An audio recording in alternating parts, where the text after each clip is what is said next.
Ngayon, yung question mo, military service.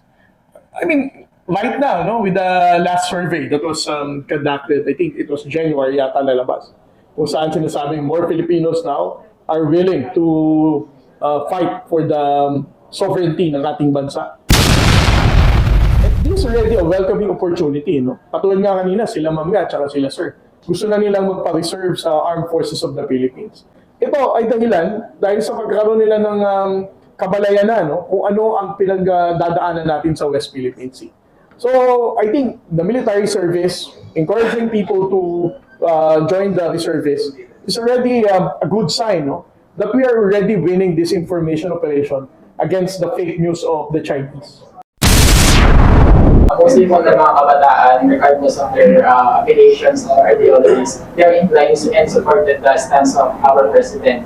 Now, in what ways po can the youth actively participate po in upholding their sovereignty and safeguarding the territorial integrity of the West Philippines? Well, before I respond to your question, since youth ang nagtatanong na yan, ipa-flag ko muna, no? Meron tayong takbo para sa West Philippine Sea. Kung ikaw ay kabataan na gusto mag-healthy-healthyhan, we're going to have a takbo para sa West Philippine Sea.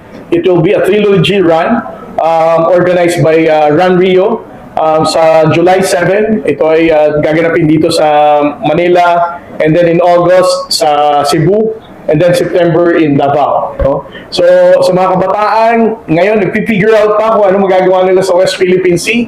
Sign up, join sa takbo para sa West Philippine Sea. This is also another effort to strengthen our advocacy for the West Philippine Sea. Ang mga kabataan nating Pilipino, alam naman natin na lahat yata ng social media platforms meron sila.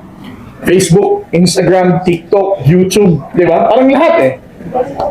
Kung ikaw, kabataang Pilipino, na nagre-relax ka lang naman sa bahay mo o sa kwarto mo dahil it's either bakasyon ka or wala kang klase pa, no?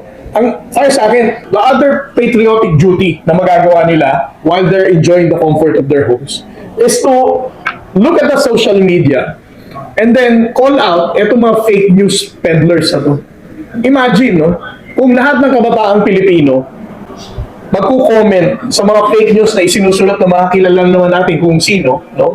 At alam naman natin na ang sinulat talaga nila ay maling impormasyon at they are just parroting the Chinese narrative at hindi ito totoo.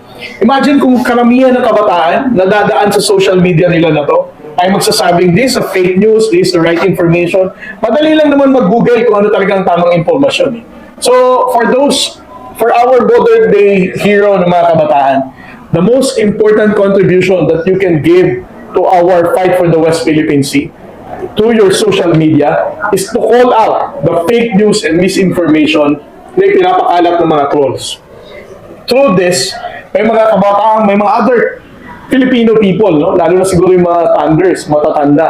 Kapag nabasa yung mga comments nila ng mga kabataan natin, magkakaroon pa sila lalo ng mas tamang impormasyon, no? Or updated information para sabihin, ang binabasa pala nila lolo, nila lola, nila tatay or uncle ay maling impormasyon.